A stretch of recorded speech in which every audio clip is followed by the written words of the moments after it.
एक बार एक दुखी भक्त अपने ईश्वर से शिकायत कर रहा था, आप मेरा ख्याल नहीं रखते।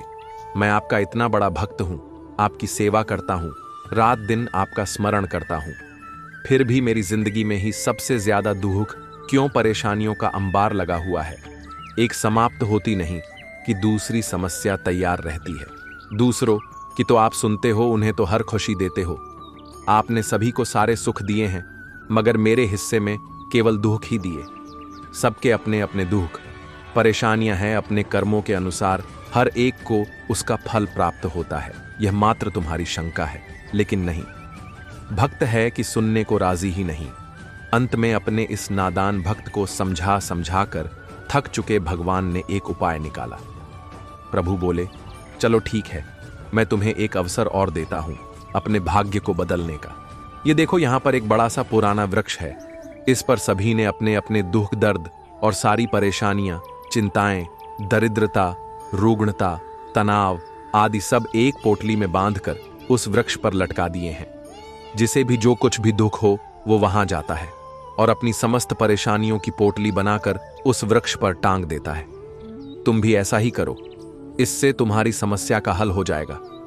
भक्त तो खुशी के मारे उछल पड़ा, धन्य है प्रभु जी आप तो, अभी जाता हूं मैं। तभी प्रभु बोले, लेकिन मेरी एक छोटी सी शर्त है। कैसी शर्त भगवान? तुम जब अपने सारे दुखों की, परेशानियों की पोटली बनाकर उस पर टांग चुके होंगे, तब उस पेड़ पर पहले से लटकी हुई किसी भी पोटली को तुम्हें अपने साथ लेकर आना होगा। तुम्हारे लिए भक्त को थोड़ा अजीब लगा, लेकिन उसने सोचा चलो ठीक है। फिर उसने अपनी सारी समस्याओं की एक पोटली बनाकर पेड़ पर टांग दी। चलो, एक काम तो हो गया, अब मुझे जीवन में कोई चिंता नहीं। लेकिन प्रभु जी ने कहा था कि एक पोटली जाते समय साथ ले जाना। ठीक है, कौन सी वाली लूं? ये छोटी वाली ठीक रहेगी।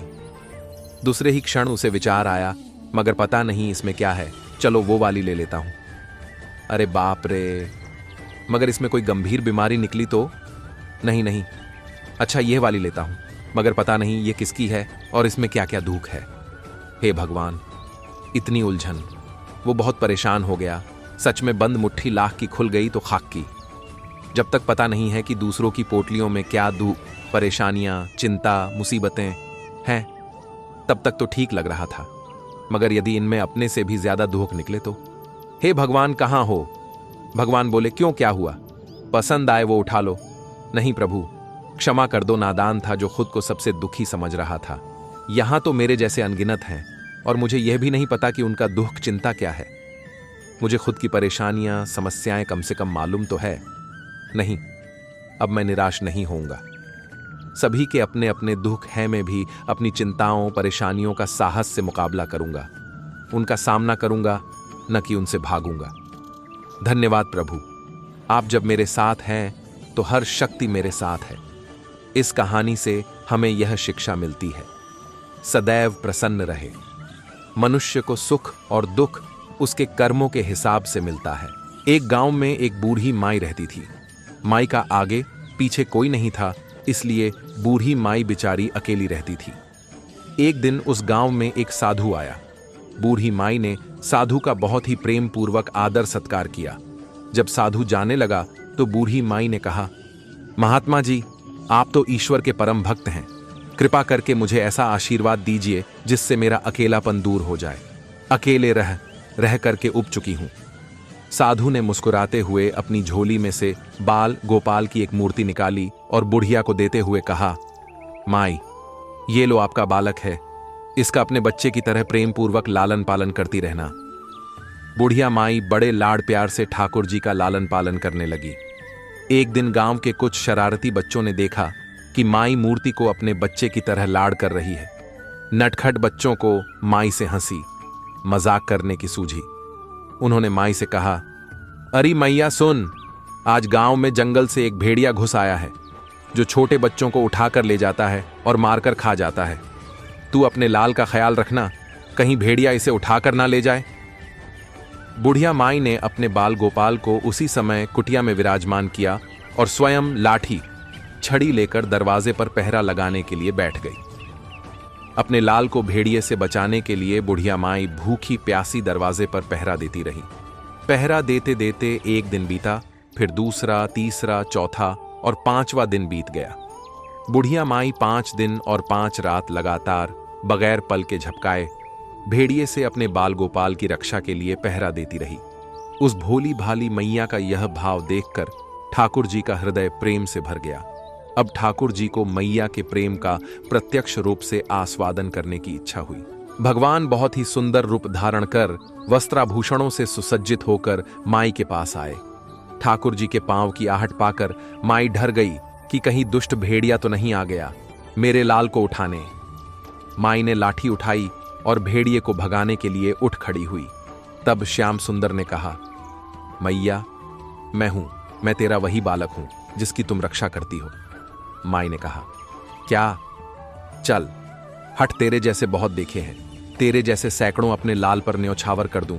अब ऐसे मत कहियो, चल भाग जा यहां से। ठाकुर जी मैया के इस भाव और एक निष्ठता को देखकर बहुत ज्यादा प्रसन्न हो गए। ठाकुर जी मैया से बोले, अरे मेरी भोली मैया, मैं त्रिलोकीनाथ भगवान हूं, मुझसे जो चाहे वर मांग ले, मैं तेरी भक्ति से प्रसन्न हूं। बुढ़िया माई ने कहा, अच्छा आप भगवान हो, मैं आपको 100 प्रणाम करती हूं। कृपा कर मुझे यह वरदान दीजिए कि मेरे प्राण प्यारे लाल को भेड़िया न ले जाए। अब ठाकुर जी और ज्यादा प्रसन्न होते हुए बोले, तो चल मैया, मैं तेरे लाल को और तुझे अपने निज धाम लिए चलता हूं, वहां भेड़िए का कोई भय नहीं है। इस तरह प्रभु बुढ़िया माई को अपने निज धाम ले गए। इस कहानी से शिक्षा मिलती है कि हमें अपने अंदर बैठे ईश्वरीय अंश की काम, क्रोध, लोभ, मोह और अहंकार रूपी भेदियों से रक्षा करनी चाहिए। जब हम पूरी तरह से तन्मय होकर अपनी पवित्रता और शांति की रक्षा करते हैं तो एक न एक दिन ईश्वर हमें दर्शन जरूर देते हैं। भगवान को पाने का सबसे सरल मार्ग है भगवान को प्रेम करो, निष्काम प्रेम, जैसे बुढ़िया माई ने किया। एक बार देवर्षि नारद के मन में आया कि भगवान के पास बहुत महल आदि है। एक आध हमको भी दे दें तो यहीं आराम से टिक जाएं, नहीं तो इधर उधर घूमते रहना पड़ रहता है। भगवान के द्वारिका में बहुत महल थे। नारद जी ने भगवान से कहा, भगवान आपके बहुत महल हैं, एक हमको दो तो हम भी आराम से रहें। आपके यहाँ खाने पीने का इंतजाम अच्छा ही है। भगवान ने सोचा कि यह मेरा भक्त है, विरक्त सन्यासी है। अगर यह कहीं राजसी ठाठ में रहने लगा तो थोड़े दिन में ही इसकी सारी विरक्ति भक्ति निकल जाएगी। हम अगर सीधा ना करेंगे तो यह बुरा मान जाएगा, लड्ढाई झगड़ा करेगा कि इतने महल हैं और एका महल नहीं दे रहे हैं। भगवान ने चतुराई से काम लिया। नारद से कहा, जाकर देख ले, जिस मकान में जगह खाली मिले वहीं तेरे नाम कर देंगे। नारद जी वहां चले। भगवान की तो 16,008 रानियां और प्रत्येक के 11-11 बच्चे भी थे। यह द्वापर युग की बात है। सब जगह नारद जी घूम आए, लेकिन कहीं एक कमरा भी खाली नहीं मिला, सब भरे हुए थे। आकर भगवान से कहा, वहां कोई जगह खाली नहीं मिली। भगवान ने कहा, फिर क्या करूं, होता तो तेरे को दे देता। नारद जी के मन में आया कि यह तो भगवान ने मेरे साथ धोखाधड़ी की है, नहीं तो कुछ न कुछ करके किसी को इधर उधर शिफ्ट कराकर खिसकाकर एक कमरा तो दे ही सकते थे। इन्होंने मेरे साथ धोखा किया है तो अब मैं भी इन्हें मजा चखाकर छोड़ूंगा। नारद जी रुक्मिणी जी के पास पहुंचे। रुक्मिणी जी ने नारद जी की आवभगत की, बड्ढे प्रेम से रखा। उन दिनों भगवान सत्यभामा जी के यहाँ रहते थे। एक आध दिन बीता तो नारद जी ने उनको दान की कथा सुनाई। सुनाने वाले स्वयं नारद जी दान का महत्व सुनाने लगे कि जिस चीज का दान करोगे वही चीज आगे तुम्हारे को मिलती है। जब नारद जी ने देखा कि यह बात रुक्मिणी जी को जम गई है तो उनसे पूछा, आपको सबसे ज्यादा प्यार किससे है? रुक्मिणी जी ने कहा, यह भी कोई पूछने की बात है, भगवान हरि से ही मेरा प्यार है। कहने लगे, फिर आपकी यही इच्छा होगी कि अगले जन्म में तुम्हें वे ही मिले। रुक्मिणी जी बोली, इच्छा तो यही है। नारद जी ने कहा, इच्छा है तो फिर दान कर दो, नहीं तो नहीं मिलेंगे। आपकी सौतें भी बहुत है और उनमें से किसी ने पहले दान कर दिया, उन्हें मिल जाएंगे, इसलिए दूसरे करें, इसके पहले आप ही कर दें। रुक्मिणी जी को बात झंझ गई कि जन्म जन्म में भगवान मिले तो दान कर देना चाहिए। रुक्मिणी से नारद जी ने संकल्प करा लिया। अब क्या था, नारद जी का काम बन गया। वहां से सीधे सत्यभामा जी के महल में पहुंच गए और भगवान से कहा कि उठाओ कमंडलू, और चलो मेरे साथ। भगवान ने कहा, कहाँ चलना है, बात क्या हुई? नारद जी ने कहा, बात कुछ नहीं, आपको मैंने दान में ले लिया है। आपने एक कोठरी भी नहीं दी, तो मैं अब आपको भी बाबा बनाकर पेट डियाच के नीचे सुलाऊंगा। सारी बात कह सुनाई। भगवान ने कहा, रुक्मिणी ने दान कर दिया है तो ठीक है, वह पटरानी है, उससे मिल तो आए। भगवान ने अपने सारे गहने गांठे, रेशम के कपड़िड्ढे सब खोलकर सत्यभामा जी को दे दिए और बलकल वस्त्र पहनकर, भस्मी लगाकर और कमंडलू लेकर वहां से चल दिए। उन्हें देखते ही रुक्मिणी के होश उड़ डीएच गए। पूछा, हुआ क्या? भगवान ने कहा, पता नहीं, नारद कहता है कि तूने मेरे को दान में दे दिया। रुक्मिणी ने कहा, लेकिन वे कपड्ढे गहने कहाँ गए? उत्तम केसर को छोड़ाकर यह भस्मी क्यों लगा ली? भगवान ने कहा, जब दान दे दिया तो अब मैं उसका हो गया, इसलिए अब वे ठाठ बाट नहीं चलेंगे, अब तो अपने भी बाबा जी होकर जा रहे हैं। रुक्मिणी ने कहा, मैंने इसलिए थोड़े ही दिया था कि ये ले जाएं। भगवान ने कहा, और काहे के लिए दिया जाता है? इसीलिए दिया जाता है कि जिसको दो वह ले जाए। अब रुक्मिणी को होश आया कि यह तो गड्ढबदद मामला हो गया। रुक्मिणी ने कहा, नारद जी, यह आपने मेरे से पहले नहीं कहा। अगले जन्म में तो मिलेंगे सो मिलेंगे, अब तो हाथ से ही खो रहे हैं। नारद जी ने कहा, अब तो जो हो गया सो हो गया, अब मैं ले जाऊंगा। रुक्मिणी जी बहुत रोने लगी। तब तक हल्ला गुल्ला मचा तो और सब रानियां भी वहां इकट्ठी हो गईं। सत्यभामा, झांबवती सब समझदार थीं। उन्होंने कहा, भगवान, एक रुक्मिणी के पति थोड़े ही हैं, इसलिए रुक्मिणी को सर्वथा दान करने का अधिकार नहीं हो सकता, हम लोगों का भी अधिकार है। नारद जी ने सोचा, यह तो घपला हो गया। कहने लगे, क्या भगवान के टुकड़े कराओगे? तब तो 16,108 हिस्से होंगे। रानियों ने कहा, नारद जी कुछ ढंग की बात करो। नारद जी ने विचार किया कि अपने को तो महल ही चाहिए था और यह दे नहीं रहे थे। अब मौका ठीक है, समझौते पर बात आ रही है। नारद जी ने कहा, भगवान का जितना वजन है उतने का तुला दान कर देने से भी दान मान लिया जाता है। तुला दान से देह का दान माना जाता है, इसलिए भगवान के वजन का सोना, हीरा, पन्ना दे दो। इस पर सब रानियां राजी हो गईं। बाकी तो सब राजी हो गए, लेकिन भगवान ने सोचा कि यह फिर मोह में पड़ीडीएच रहा है, इसका महल का शौक नहीं गया। भगवान ने कहा, तुलादान कर देना चाहिए, यह बात तो ठीक है। भगवान तराजू के एक पल्लाढ़े के अंदर बैठ गए। दूसरे पल्लाढ़े में सारे गहने, हीरे, पन्ने रखे जाने लगे। लेकिन जो ब्रह्मांड को पेट में लेकर बैठा हो, उसे द्वारिका के धन से कहां पूरा होना है।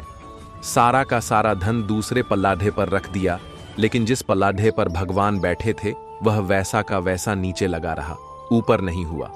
नारद जी ने कहा, देख लो, तुला तो बराबर हो नहीं रहा है, अब मैं भगवान को ले जाऊंगा। सब कहने लगे, अरे कोई उपाय बताओ। नारद जी ने कहा, और कोई उपाय नहीं है। अन्य सब लोगों ने भी अपने अपने हीरे पन्ने लाकर डाल दिए, लेकिन उनसे क्या होना था? वे तो त्रिलोकी का भार लेकर बैठे थे। नारद जी ने सोचा, अपने को अच्छा चेला मिल गया, बढ़िया काम हो गया। उधर औरतें सब चीख रही थीं। नारद जी प्रसन्नता के मारे इधर उधर टहलने लगे। भगवान ने धीरे से रुक्मिणी को बुलाया। रुक्मिणी ने कहा, कुछ तो ढंग निकालिए, आप इतना भार लेकर बैठ गए, हम लोगों का क्या हाल होगा? भगवान ने कहा, ये सब हीरे पन्ने निकाल लो, नहीं तो बाबा जी मान नहीं रहे हैं। ये सब निकालकर तुलसी का एक पत्ता और सोने का एक छोटा सा टुकड़ा रख दो तो तुम लोगों का काम हो जाएगा। रुक्मिणी ने सबसे कहा कि यह नहीं हो रहा है तो सब सामान हटाओ।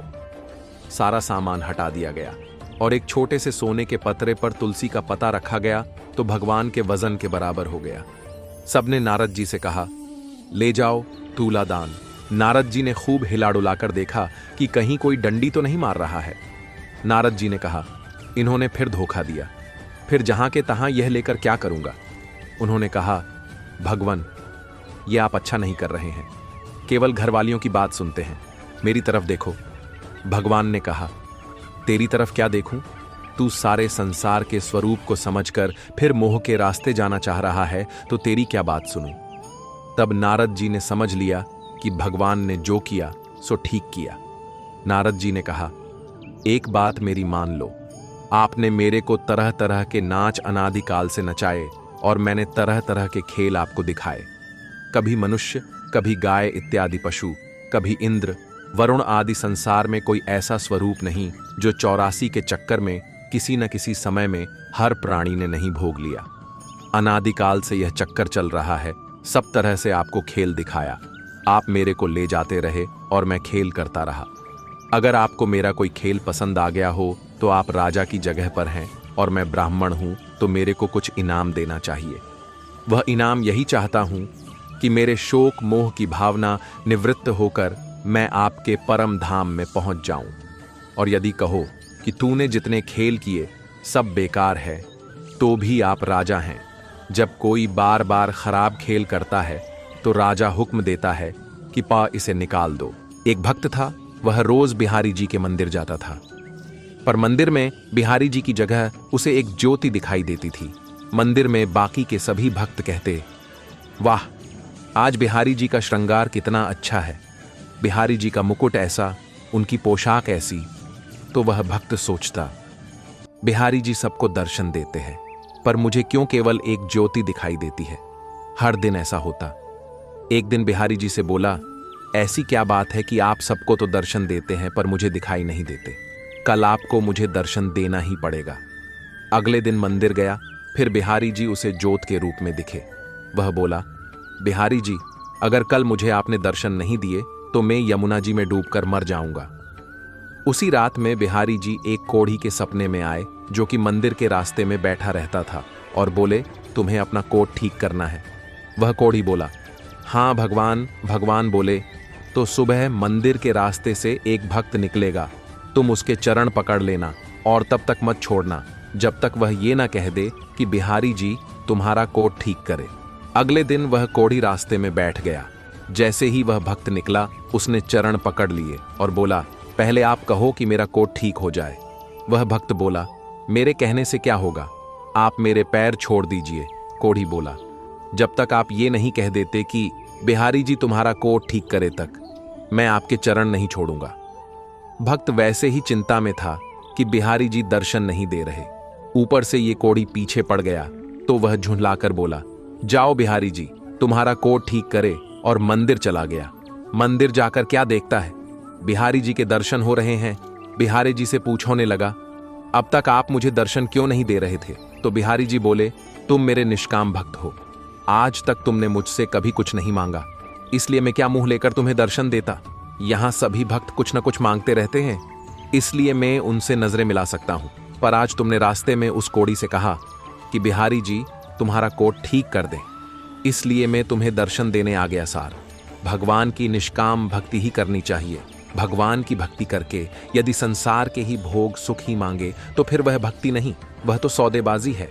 एक बार एक नवयुवक किसी संत के पास पहुंचा और बोला, महात्मा जी, मैं अपनी जिंदगी से बहुत परेशान हूं, कृपया इस परेशानी से निकलने का उपाय बताएं। संत बोले, पानी के ग्लास में एक मुट्ठी नमक डालो और उसे पियो। युवक ने ऐसा ही किया। इसका स्वाद कैसा लगा? संत ने पूछा। बहुत ही खराब, एकदम खारा, युवक थूकते हुए बोला। संत मुस्कुराते हुए बोले, एक बार फिर अपने हाथ में एक मुट्ठी नमक ले लो और मेरे पीछे पीछे आओ। दोनों धीरे धीरे आगे बढ़ने लगे और थोड़ी दूर जाकर स्वच्छ पानी से बनी एक झील के सामने रुक गए।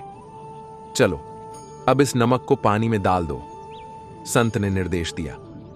युवक ने ऐसा ही किया। अब इस झील का पानी पियो। जरेनिया युवक पानी पीने लगा। एक बार फिर संत ने पूछा, बताओ इसका स्वाद कैसा है? क्या अभी भी तुम्हें यह खरा लग रहा है? नहीं, ये तो मीठा है, बहुत अच्छा है, युवक बोला।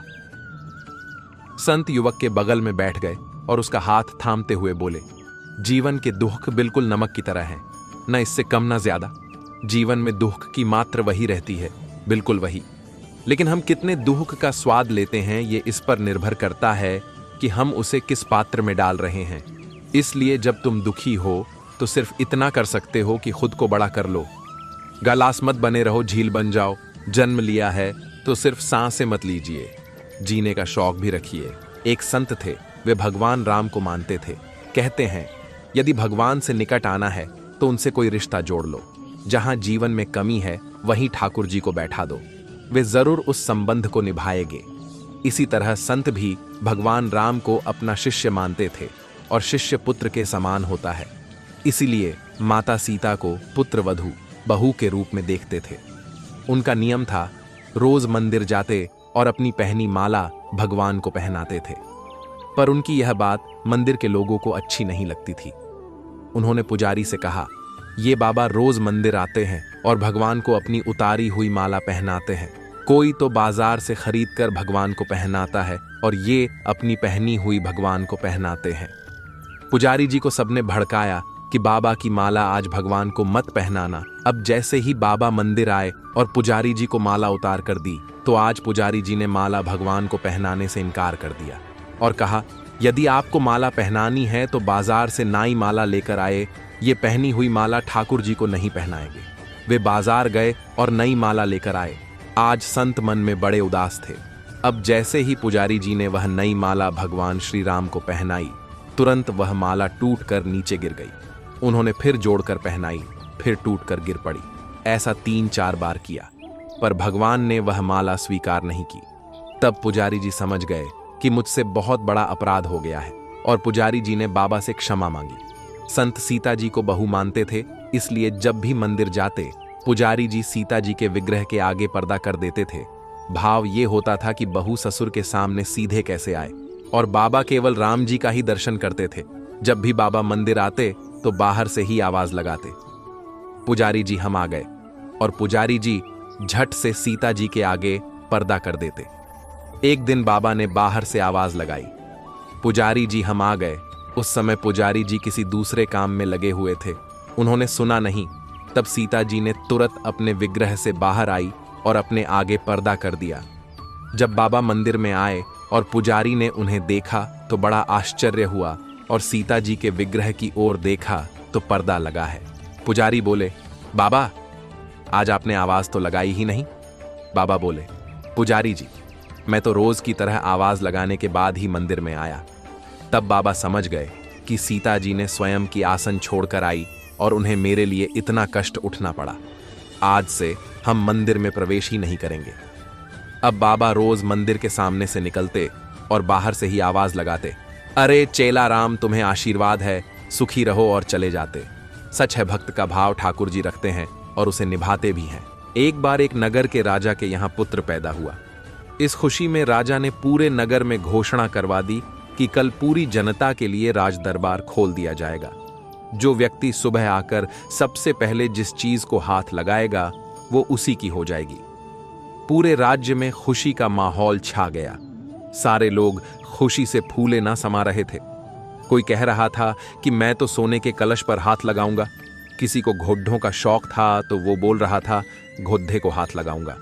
इसी तरह सारे लोग रात भर यही सोचते रहे कि सुबह वो किस किस चीज को सबसे पहले हाथ लगाएंगे। सुबह जैसे ही दरबार खुला, सारे लोगों का राजा ने राज दरबार में स्वागत किया। जैसे ही सबको अंदर आने का आमंत्रण दिया, सभी लोग राजमहल में रखी कीमती चीजों पर झपट पड़े। सबके मन में डर था कि कोई दूसरा पहले आके उनकी पसंदीदा चीजों को हाथ ना लगा दे। कुछ ही देर में दरबार का माहौल बद्धा अजीब हो गया। सारे लोग इधर उधर दौड़ रहे थे।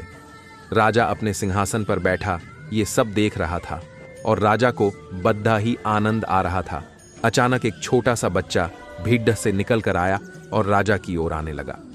राजा उसे देखकर कुछ समझ नहीं पाया और इतने में वो बच्चा राजा के नजदीक आया और उसने राजा को हाथ लगा दिया। अब राजा उसका हो चुका था, तो इस तरह राजा की हर चीज उसकी हो गई। इसी तरह जैसे राजा ने जनता को मौका दिया, वैसे ही हमारा ईश्वर हमें रोजाना मौका देता है कुछ पाने का। लेकिन हम नादान हैं और ईश्वर की बनाई हुई चीजों को पाने में अपनी पूरी शक्ति लगा देते हैं। किसी को गाढ़ी चाहिए तो किसी को बंगला, किसी को पैसा तो किसी को शान शौकत। रोज भगवान से प्रार्थना में भी भगवान की ही चीजें मांगते हैं।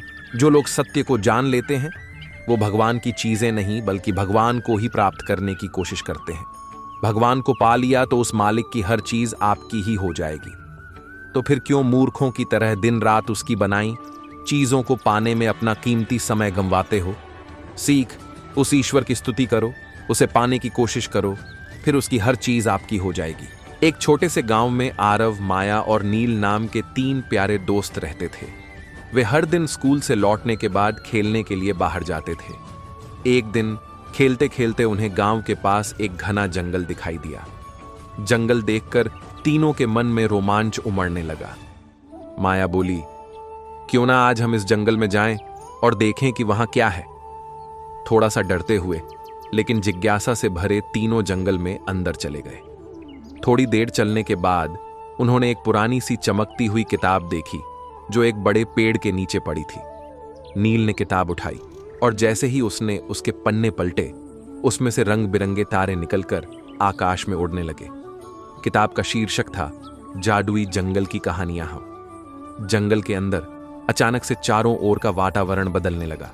पेड़ पौधे हिलने लगे जैसे वे बोल रहे हों। तभी एक नन्हा खरगोश सामने आया और उसने मुस्कुराते हुए कहा, नमस्ते दोस्तों, मैं हूं बन्नी। तुम लोग यहां क्या कर रहे हो? आरव, माया और नील ने आश्चर्य से बन्नी को देखा। उन्होंने उसे बताया कि वे जंगल की खोज करने आए हैं। बन्नी ने कहा, अरे वाह, तब तो तुम्हें मेरे जादुई दोस्तों से मिलवाता हूं। थोड़ी ही देर में वहां एक तोता, एक नन्हा हिरण और एक चंचल गिलहरी भी आ गए। ये सब जानवर बातें करते थे और तीनों बच्चों से दोस्ती करना चाहते थे। तोते ने कहा, हमारा यह जंगल जादुई है। यहाँ हर पेड़, हर पौधा एक कहानी कहता है।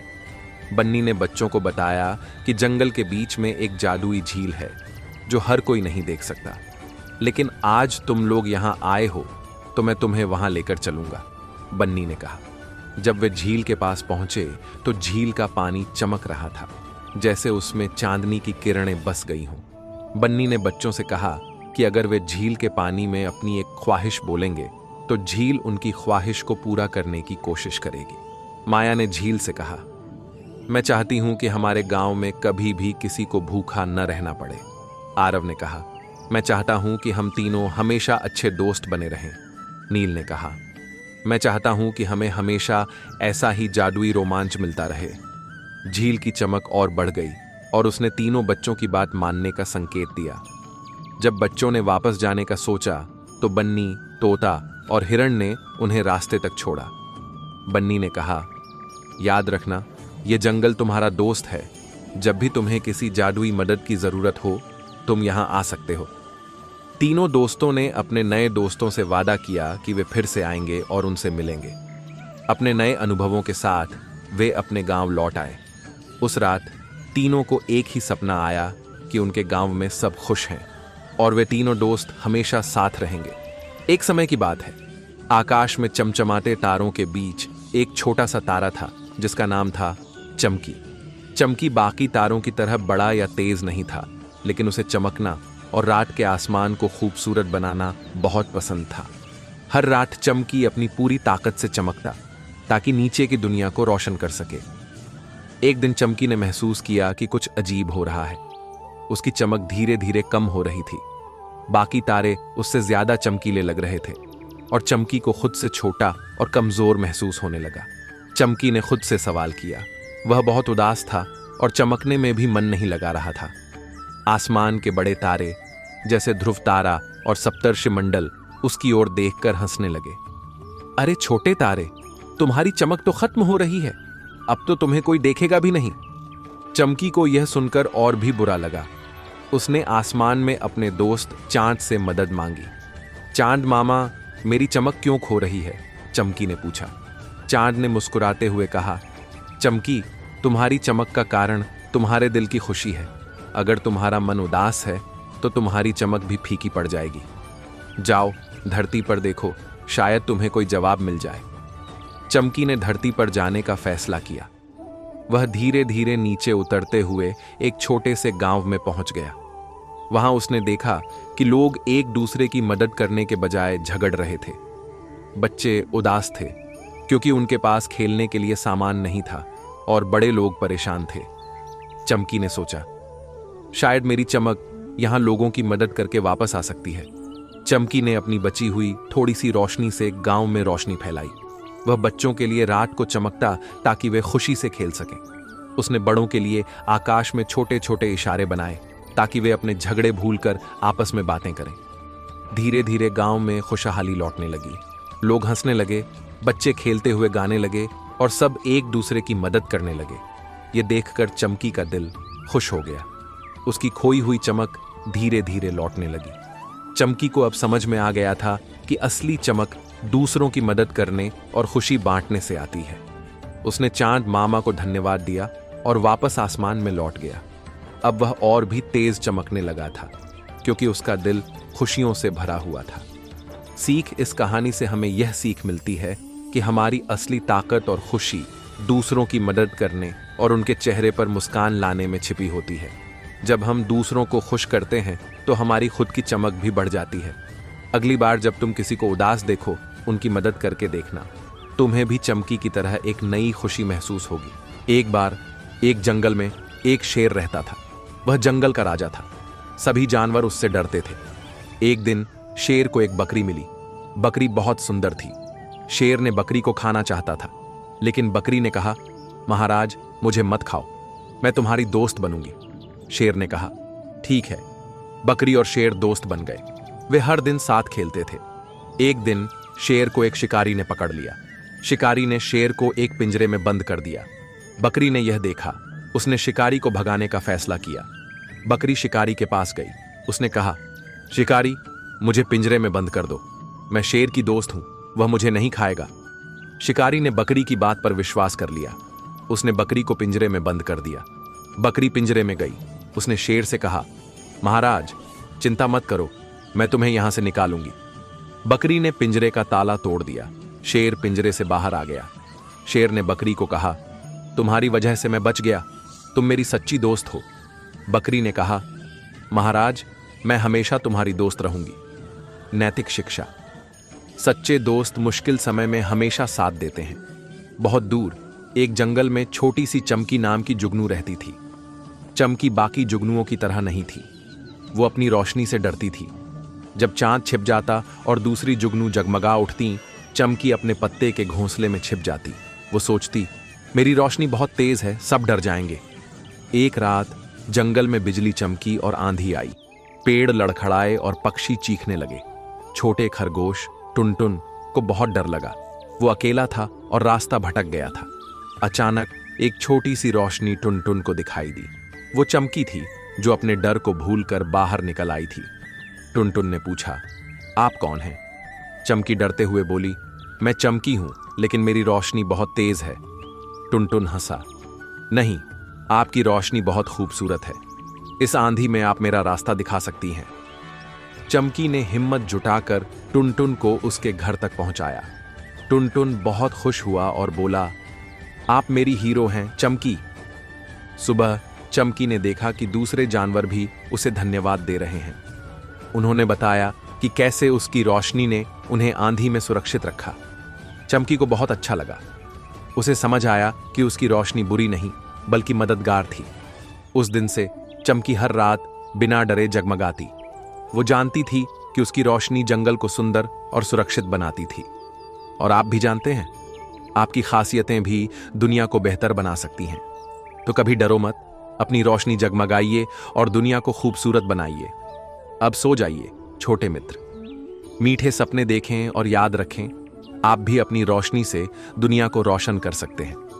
एक बार की बात है, गांव में एक गरीब किसान रहता था जिसका नाम रामू था। रामू के पास एक ईमानदार और मेहनती गधा था जिसका नाम वह शेरू रखे हुए था। शेरू रामू के हर काम में मदद करता और फिर वफादार साथी की तरह उसके साथ हमेशा रहता। एक दिन जब रामू रात के समय में अपने खेत में देर तक काम कर रहा था, तभी शेरू चढ़ते चढ़ते बहुत दूर चला जाता है और उसको वहां पर एक पेड़ के नीचे कुछ परियां मस्ती करती हुई नजर आती है। शेरू परियों का बहुत मनोरंजन करता है, जिससे परियां खुश होकर शेरू को जादुई शक्ति उपहार के रूप में देने का फैसला करती है। जादुई परियां शेरू को बोलने की शक्ति देती है, जिससे वह इंसानों की तरह बोलने लगता है। जब वह वापस रामू के पास जाता है और उसको इंसानों की आवाज में बुलाता है, तो पहले तो रामू इधर उधर देखता है और फिर उसको लगता है कि यहाँ पर कोई जादू टोना कर रहा है, तो जल्दी से घर की ओर भागने लगता है। साथ में वह शेरू को भी ले जाता है। रास्ते में चलते चलते जब वह गौर करता है कि शेरू ही उससे बात कर रहा है, तब वह दंग रह जाता है और अपना आपा खो देता है। फिर बहुत देर बाद जब रामू शांत होता है तब शेरू बताता है कि उसे आवाज कैसे मिली। कुछ ही दिनों में शेरू दूर दूर तक फेमस हो जाता है और उसको मिला यह वरदान अब नुकसानदायक बन जाता है। लोग दूर दूर से गधे देखने आते और उससे बात करते। रामू और शेरू की प्रसिद्ध देखकर आसपास के लोग जलने लगे और कुछ तो शेरू को रात में चुराने की भी कोशिश करने लगे। बहुत दिन तक रामू शेरू की देखभाल करने की कोशिश करता है, पर वह यह समझ गया था कि शेरू अब इतना फेमस हो गया है कि वह चाहकर भी उसकी देखभाल नहीं कर सकता। फिर वह उस पेड़ के पास दोबारा जाता है जहां उसको पारी मिली थी और परियों से विनती करता है कि आप इसकी अपना जादू वापस ले लीजिए। परियों को यह बात सुनकर निराशा होती है और फिर वह शेरू की शक्ति बदल देती है और कहती है कि मैं तुम्हें ऐसी शक्ति देती हूं जिससे शेरू की आवाज केवल तुम ही समझ सकते हो और दूसरे को ऐसा लगेगा जैसे गधा ही बोल रहा है। शिक्षा: दिखावे के चक्कर में हम वह बातें भी सबको बताने लग जाते हैं जो हमको छुपा कर रखनी चाहिए। जब हमें कोई कीमती चीज जीवन में मिल जाती है तो उसको शांति से ग्रहण करना चाहिए, ना कि उस ढिढोरा पूरे गांव में देना चाहिए। एक बार की बात है, एक छोटी सी गांव में चंपा नाम की एक जिज्ञासु लड़की रहती थी। उसे फूलों और पेड़ पौधों से बेपनाह प्यार था। उसके घर के पीछे एक छोटा सा बगीचा था जहां वह घंटों खेलती, पौधों से बातें करती और उनकी देखभाल करती। एक दिन बगीचे में खेलते हुए चंपा को एक चमकती तितली दिखाई दी। तितली उसे एक अजीब सी गुफा तक ले गई जो बगीचे के एक कोने में छिपी हुई थी। चंपा थोड़ी डरी, लेकिन उसने अपनी जिज्ञासा पर काबू पा लिया और अंदर झांकने का फैसला किया। गुफा के अंदर अंधेरा था, लेकिन एक हल्की सी चमक भी आ रही थी। करीब जाकर देखा तो चंपा को एक छोटा सा पौधा नजर आया जो चमक रहा था। पौधे में कई रंगीन पत्तियां थीं और उससे एक मीठी सी खुशबू आ रही थी। चंपा को लगा कि यह कोई जादुई पौधा है। चंपा गुफा से पौधा निकालकर अपने बगीचे में लगा दिया। उसने उसकी बहुत अच्छी तरह से देखभाल की। हर रोज सुबह उसे पानी देती, उसके साथ बातें करती और उसे गाने सुनाती। कुछ ही दिनों में पौधा बड़ा होने लगा और उसमें खूबसूरत फूल खिलने लगे। ये फूल किसी ने नहीं देखे थे। उनकी पंखुड़ियां इंद्रधनुषी रंगों से जगमगाती थीं और उनमें से जादुई खुशबू आती थी। जल्द ही चंपा के बगीचे की खबर पूरे गांव में फैल गई। लोग दूर दूर से चमकते फूलों को देखने आने लगे। फूलों की खुशबू से बीमार ठीक हो जाते थे, दुखी चेहरे मुस्कुरा उठते थे और हवा खुशियों से भर जाती थी। चंपा बहुत खुश थी कि उसका जादुई बगीचा लोगों को खुशी दे रहा था। उसने गांव वालों को पौधों की देखभाल करना सिखाया और अपने ही बगीचे की तरह हर घर में एक छोटा सा बगीचा लगाने के लिए प्रेरित किया। कुछ ही समय में पूरा गांव हरे भरे बगीचों से भर गया और खुशियों से गूंज उठा। चंपा की कहानी हमें सिखाती है कि जिज्ञासा और प्रेम से हम कुछ भी कर सकते हैं, यहाँ तक कि जादू भी बिखेर सकते हैं। हमें पौधों और प्रकृति का सम्मान करना चाहिए क्योंकि वे हमें खुशी और स्वास्थ्य देते हैं। तो आप भी चंपा की तरह अपने दिल में जिज्ञासा जगाएं और प्रकृति को प्यार करें। शायद आपको भी कोई जादू मिल जाए। एक जंगल में रहती थी छोटी सी चिड़िया चंचल। चंचल बहुत ही तेज दिमाग की थी, लेकिन उसकी एक परेशानी थी। उसे दूर की चीजें धुंधली दिखाई देती थीं। पेड़ों से मीठे फल तो दूर ही रहे, उसे तो अपना घोंसला तक अच्छे से नहीं दिखता था। दुखी होकर चंचल तालाब के किनारे बैठी थी। तभी उसे एक बुढ़िया कछुआ दिखी। कछुआ चश्मा लगाए हुए धीरे धीरे चल रही थी। चंचल ने पूछा, दादी माँ, ये क्या है आपके चेहरे पर? कछुआ ने बताया, ये चश्मा है बेटी, इससे दूर की चीजें साफ दिखती हैं। चंचल खुशी से उछल पड़ी, मुझे भी चश्मा चाहिए, अब मैं दूर के फल देख पाऊंगी। कछुआ मुस्कुराई और बोली, चश्मा हर किसी के काम नहीं आता। तुम्हारी ताकत तुम्हारी तेज नजर है। पेड़ों पर चढ़ना, आसमान में उड़ना, यही तुम्हारी खासियत है।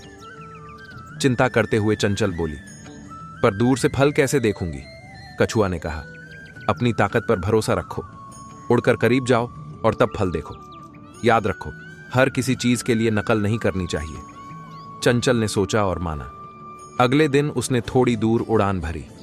पेड़ साफ दिखने लगा। फिर थोड़ा और ऊपर गई तो मीठे आम का गुच्छा चमकने लगा। खुशी से चहचहाती हुई चंचल ने स्वादिष्ट आम का मजा लिया। सीख: अपनी खासियत पर भरोसा रखना और उसी का इस्तेमाल करना सबसे अच्छा है। दूसरों की नकल करने से फायदे से ज्यादा नुकसान हो सकता है। हिमालय की पवित्र चोटियों के बीच सतयुग में देवताओं और दानवों के बीच भयंकर युद्ध छिड़ा हुआ था। दानवों का नेतृत्व बलशाली और क्रूर राजा हयग्रीव कर रहा था, जिसने स्वर्गलोक पर अपना आधिपत्य जमाने का प्रयास किया। देवता युद्ध में दानवों के आगे टिक नहीं पा रहे थे। तभी एक दिन देवताओं के गुरु बृहस्पति को देवताओं की जीत का उपाय सूझा। उन्होंने बताया कि समुद्र मंथन करके उससे निकलने वाले अमृत का सेवन करने से देवता अमर हो जाएंगे और दानवों को पराजित कर पाएंगे। समुद्र मंथन के लिए सबसे पहले मंदराचल पर्वत को मथानी के रूप में स्थापित करना था, लेकिन यह पर्वत इतना विशाल था कि उसे स्थिर रख पाना किसी के लिए भी संभव नहीं था। देवता निराश होकर भगवान विष्णु के पास पहुंचे। भगवान विष्णु ने उन्हें आश्वासन दिया और अपने गले में शेषनाग को लपेटकर मंदराचल पर्वत के पास पहुंचे। वहां पहुंचकर भगवान शिव ने अपने डमरू को जोर से बजाया। डमरू की गूंज से पूरा ब्रह्मांड गूंज उठा। इसके बाद उन्होंने एक वीरतापूर्ण रूप धारण किया और वानर का वेश बना लिया। अपने बलशाली वानर रूप में उन्होंने मंदराचल पर्वत को उठाकर समुद्र के बीच में स्थापित कर दिया।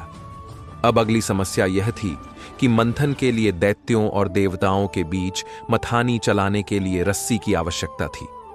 देवताओं ने विचार किया कि ऐसी रस्सी कहां से लाएं जो इतने भारी मंथन को सह सके। इसी समय महान दधीची आर्षि, जो अपने अतुल त्याग और दानशीलता के लिए स्वर्ग और पृथ्वी लोक में विख्यात थे, वहां आए। उन्होंने देवताओं की समस्या समझी और उन्हें एक अद्भुत समाधान दिया। दधीची आर्षि ने कहा, देवताओं, आप लोगों की जीत के लिए मैं अपना सर्वस्व अर्पित करने को तैयार हूं। ऐसा कहकर उन्होंने गहरी समाधि ले ली और उसी क्षण उनके प्राण निकल गए। इसके बाद उन्होंने अपने अस्थि पंजर को खड़ा किया और कहा, देवताओं, मेरी इन अस्थियों को ले लो। ये इतनी मजबूत हैं कि इससे आप समुद्र मंथन के लिए उत्तम रस्सी बना सकते हैं। देवताओं को दधीची आर्षि के इस अहेतुक त्याग को देखकर आश्चर्य हुआ और उनकी आंखों में आंसू आ गए। उन्होंने दधीची आर्षि के अस्थि पंजर को सम्मानपूर्वक लिया और उससे एक मजबूत दंड बनाया।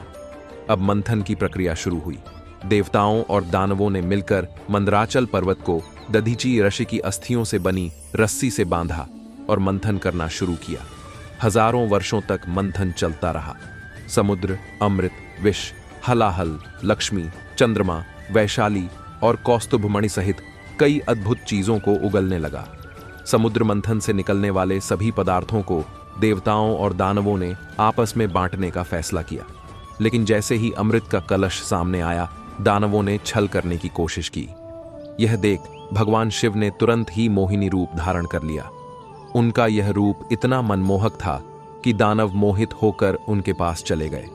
भगवान शिव ने इस अवसर का लाभ उठाया और चतुराई से सारा अमृत दे रानी नाम की एक तेजस्वी लड़की थी।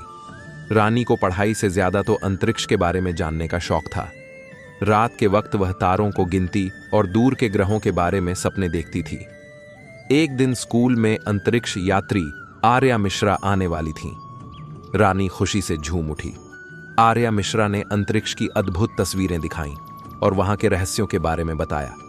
रानी ने पूछा, मैडम, क्या हम सच में दूसरे ग्रहों पर जा सकते हैं? आर्या मिश्रा ने मुस्कुराकर कहा, रानी, जरूर जा सकते हैं, लेकिन इसके लिए हमें बहुत कुछ सीखना होगा। गणित, विज्ञान, टेक्नोलॉजी, ये सब मिलकर ही हमें अंतरिक्ष तक पहुंचाएंगे। रानी ने मन ही मन ठान लिया कि वह एक अंतरिक्ष वैज्ञानिक बनेगी और ग्रहों के भेद खोलेगी। अगले दिन से ही रानी ने पढ़ाई में पूरी लगन लगा दी। जटिल सवालों को भी वह आसानी से सुलझाने लगी। कुछ साल बाद रानी बड़ी हो गई। उसने अंतरिक्ष विज्ञान की पढ़ाई पूरी की और अंतरिक्ष यान बनाने वाली टीम में शामिल हो गई। सालों की मेहनत के बाद आखिरकार वह दिन आया जब रानी खुद अंतरिक्ष यान में सवार होकर नए ग्रह की खोज के लिए निकली। सीख: यह कहानी हमें बताती है कि सपनों को पूरा करने के लिए मेहनत और लगन बहुत जरूरी है। अगर हम ठान लें तो कुछ भी हासिल कर सकते हैं, चाहे वो अंतरिक्ष की सैर ही क्यों ना हो। गांव के पास एक घना जंगल था जहां एक बकरी और उसके बच्चे रहते थे। बकरी अपने बच्चों को घर पर छोड़कर चरने जाती थी। एक दिन जब बकरी अपने बच्चों के लिए खाना लेने बाहर गई तो एक भूखा भेड़िया उनके घर के पास आ गया। भेड़िया दरवाजे पर दस्तक देते हुए बोला, बच्चों, दरवाजा खोलो, मैं तुम्हारी मां हूं। लेकिन छोटे बच्चे समझदार थे। उन्होंने जवाब दिया, हम दरवाजा नहीं खोलेंगे, हमारी मां की आवाज मीठी और प्यारी है, तुम्हारी नहीं। भेड़िया गुस्से में जंगल चला गया और अपनी आवाज मीठी करने की कोशिश करने लगा। अगली बार वह दरवाजे पर आया और फिर से बोला, बच्चों, दरवाजा खोलो, मैं तुम्हारी मां हूं।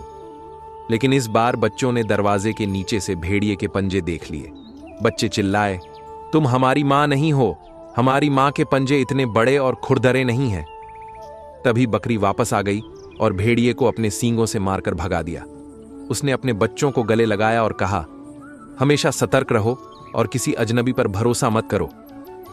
शिक्षा: सतर्कता और समझदारी हमें मुश्किलों से बचा सकती है। एक बार एक राजा को एक सुंदर तोता उपहार में मिला।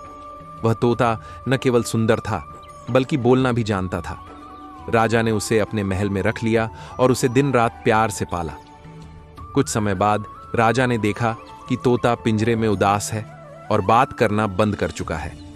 राजा ने अपने मंत्रियों और राजवैद्यों को बुलाया, लेकिन किसी को समझ नहीं आया कि तोता क्यों उदास है। तभी एक साधु महल में आया और बोला, महाराज, मैं तोते से बात करके देख सकता हूं।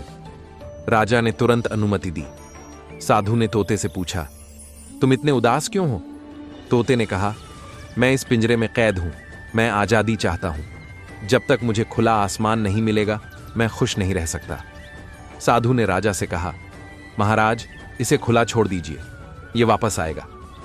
राजा ने साधु की बात मानी और तोते को छोड़ दिया। तोता उड़कर पेड़ पर बैठा और खुशी से गाने लगा।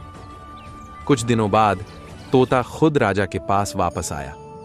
शिक्षा: सच्चा प्यार वही है जो स्वतंत्रता देता है। एक दिन सूरज और हवा के बीच बहस हो गई कि दोनों में से कौन ज्यादा ताकतवर है।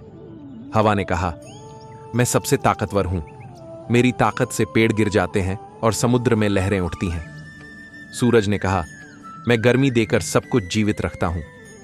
दोनों ने फैसला किया कि वे अपनी ताकत आजमा कर देखेंगे। उन्होंने एक राहगीर को चुना जो गर्म कपड़े पहनकर रास्ते पर चल रहा था। हवा ने अपनी ताकत आजमाने के लिए जोर से चलना शुरू किया, लेकिन जितनी तेज हवा चलती, राहगीर अपने कपड़ों को और कसकर पकड़ लेता। अंत में हवा थक गई। अब सूरज की बारी थी। सूरज ने धीरे धीरे अपनी किरणों को तेज किया। राहगीर को गर्मी लगने लगी और उसने अपने कपड़े उतार दिए। सूरज ने मुस्कुराकर हवा से कहा, दया और कोमलता से ताकतवर काम किया जा सकता है। शिक्षा: दया और कोमलता से कठिन काम भी आसानी से हो सकते हैं। एक बार एक तालाब में एक कछुआ और दो बगुले रहते थे। तीनों गहरे दोस्त थे। गर्मियों में तालाब सूखने लगा और कछुए को चिंता हुई कि वह कैसे जीवित रहेगा। दो बगुलों ने कहा, हम तुम्हें बचा लेंगे, हम तुम्हें उड़ाकर दूसरे तालाब में ले जाएंगे। लेकिन कछुए को उड़ाने का तरीका क्या होगा? बगुलों ने सुझाव दिया, हम एक लकड़ी लाते हैं, तुम लकड़ी को अपने मुंह से पकड़ लेना, हम लकड़ी के दोनों सिरों को पकड़कर उड़ जाएंगे। कछुए ने कहा, लेकिन मैं बोल नहीं पाऊंगा, क्योंकि अगर मैंने मुंह खोला तो गिर जाऊंगा। बगुलों ने कहा, हां, यही शर्त है। सब कुछ ठीक चल रहा था, लेकिन रास्ते में कुछ लोगों ने कछुए को उड़ते देखा और हंसकर कहा, वाह, कछुआ उड़ रहा है। कछुआ गुस्से में बोला, तुम लोग चुप रहो। जैसे ही उसने मुंह खोला वह गिर गया। शिक्षा: अपनी परिस्थितियों को समझकर ही बोलना चाहिए। एक गांव में एक जादूगर रहता था। वह अपनी जादुई शक्तियों का इस्तेमाल सिर्फ अपने फायदे के लिए करता था। गांव के लोग उससे डरते थे। एक दिन गांव में एक लड़की आई जिसका नाम मीरा था। मीरा बहुत बुद्धिमान थी। उसने सुना कि जादूगर एक जादुई मणि की खोज कर रहा है जो उसकी शक्तियों को और बढ़ा सकती है। मीरा ने एक योजना बनाई। वह जादूगर के पास गई और बोली, मैं जानती हूं कि जादुई मणि कहां है, लेकिन मणि तक पहुंचने के लिए हमें साथ में जाना होगा। जादूगर मान गया। मीरा उसे एक गहरी गुफा में ले गई और कहा, मणि गुफा के अंदर है, लेकिन यह सिर्फ सच्चे और ईमानदार लोगों को ही मिलेगी। जादूगर ने झूठ बोलने की कोशिश की, लेकिन गुफा से उसकी सारी शक्तियां छिन गईं। मीरा ने गांव के लोगों को बुलाया और कहा, अब यह जादूगर तुम्हें तंग नहीं करेगा। गांव के लोग खुश हो गए। शिक्षा, बुद्धि और अच्छाई से बुराई पर जीत पाई जा सकती है। बहुत समय पहले की बात है। एक बार भारत का एक युवक अपने जादुई घोड़े पर सवार होकर पूरी दुनिया का चक्कर लगा रहा था। घूमते घूमते वो फारस पहुंच गया। वहां पर उसने फारस के सुल्तान का खूबसूरत महल देखा। उस युवक ने अपना जादुई घोड़ा सुल्तान के महल के ऊपर उतर दिया। फारस के सुल्तान को साहसिक व्यक्ति बहुत पसंद थे और वो हमेशा अनोखी चीजों को पसंद करता था। सुल्तान उस सुंदर युवक और उसके जादुई उड़ने वाले घोड़े को देखकर चकित रह गया। उसने युवक से पूछा, ऐ नौजवान, तुम कहां से आए हो? मैं भारत से हूं। युवक ने गर्व से उत्तर दिया। क्या आप मुझे यह घोड़ा बेचना चाहेंगे? सुल्तान से फिर पूछा। हां, लेकिन सिर्फ एक शर्त पर कि आप राजकुमारी की शादी मुझसे करेंगे, युवक ने कहा। सुल्तान शादी के लिए तुरंत सहमत हो गया और कहा, लेकिन पहले मेरा बेटा घोड़े पर सवार होगा। युवक ने इस बात के लिए तुरंत हां कर दी। इतना सुनते ही राजकुमार तुरंत घोड़े पर चढ़ा और दोनों हाथों से लगाम को खींच लिया। कुछ ही समय में घोड़ा राजकुमार को लेकर सबकी नजरों से ओझल होते हुए आसमान में ऊपर की ओर उड़ गया। सुल्तान और दरबारी ये देखकर बहुत खुश होते हैं। 1-2 घंटे बीत गए। जब राजकुमार नहीं लौटा तो सुल्तान चिंतित हो गया। यह सब तुम्हारी वजह से हुआ है, वह युवक पर चिल्लाया। तुम्हारा घोड़ा मेरे बेटे को ले गया, मुझे नहीं पता कहां। उसने युवक को जेल में डालने का आदेश दिया। इसी बीच हवा में ऐसा हुआ कि राजकुमार तेज रफ्तार घोड़े को नियंत्रित नहीं कर पा रहा था। हालांकि उसने लगाम को खींचकर घोड़े को रोकने की बहुत कोशिश की, लेकिन घोड़ा हवा में दौड़ता रहा और राजकुमार रास्ता भटक गया और अंतहीन अंतरिक्ष में भटकता रहा। फिर कई दिनों के बाद आखिरकार राजकुमार अपने राज्य का पता लगाने में कामयाब रहा। जब राजकुमार वापस उतरा तो सुल्तान की खुशी का ठिकाना नहीं रहा। अब उन्होंने युवक को मुक्त करने का आदेश दिया। राजा के आदेश के बाद उस युवक को मुक्त कर दिया गया, लेकिन उस युवक ने सुल्तान से अपमान का बदला लेने का फैसला कर लिया था। एक दिन यह संयोग ही था कि राजकुमारी बीमार पड़ गई। कई चिकित्सकों ने उसका इलाज करने की कोशिश की, लेकिन कोई फायदा नहीं हुआ। सुल्तान ने अपनी प्यारी बेटी को ठीक करने वाले किसी भी व्यक्ति के लिए बहुत ज्यादा इनाम की घोषणा की। युवक ने सोचा, सुल्तान से बदला लेने का यह एक अच्छा अवसर है। युवक अपना पहनावा और रूप एक चिकित्सक की तरह रखकर सुल्तान के पास पहुंचा और बोला, मैं राजकुमारी को ठीक कर सकता हूं सुल्तान, बस मुझे उस भारतीय युवा द्वारा लाया गया जादुई घोड़ा लाकर दे दो। राजा ने तुरंत पहरेदारों को घोड़े को वहां लाने का आदेश दिया। युवक बीमार राजकुमार के पास बैठ गया और कुछ जादुई मंत्रों का जाप करने लगा। थोड़ी देर में ही राजकुमारी ठीक हो गई और खुशी से उछलने लगी। वह अपनी बीमारी से ठीक हो गई थी। चारों तरफ उस युवक के जोरदार जयकारे हो रहे थे। सुल्तान ये देखकर बहुत खुश हुआ, लेकिन इससे पहले कि कोई समझ पाता कि क्या हो रहा है, उस युवक ने वैद्य के वेश में ही अपने घोड़े के ऊपर बैठ गया और राजकुमारी को उस पर खींच लिया। फिर पलक झपकते ही घोड़ा आकाश में ऊपर की ओर उड़ गया और उस युवक और राजकुमारी को दूर ले गया। इस प्रकार उस नौजवान युवक ने सुल्तान से बदला भी ले लिया, अपना जादुई घोड़ा भी वापस प्राप्त कर लिया और राजकुमारी से शादी भी कर ली। चमनलाल एक ईमानदार लकड़हारा जंगल से लकड़ी काटकर बेचता था। उसकी ईमानदारी की दूर दूर तक धूम थी। एक दिन जंगल में लकड़ी काटते समय उसे एक पुरानी डिब्बी मिली। डिब्बी खोलकर देखता है तो वह आभासित हो उठा। डिब्बी सोने के सिक्कों से भरी थी। चमनलाल को लगा मानो उसकी किस्मत खुल गई हो। इतना सोना देखकर उसका मन लालच से भर गया। वह सोचने लगा, अगर मैं इस सोने को किसी को न बताऊं तो मेरी गरीबी दूर हो जाएगी। गांव में सबसे बड़ा घर बनवाऊंगा, खेत खलिहान खरीदूंगा, गांव वालों को क्या पता चलेगा। लेकिन फिर उसे अपनी पत्नी का, मीरा का चेहरा याद आया। मीरा भी उसी ईमानदारी के साथ जीवन जीती थी जिसके साथ चमनलाल। मीरा की ईमानदारी की परीक्षा भी कई बार हो चुकी थी और हर बार वह उसमें सफल रही थी। चमनलाल को लगा मानो मीरा उसे देख रही है। उसका मन छटपटा उठा। वह सोचने लगा, ये सोना मेरा नहीं है, इसे चुराना पाप होगा। मीरा को पता चलेगा तो वह क्या सोचेगी। थोड़ी देर सोचने के बाद चमनलाल ने फैसला किया।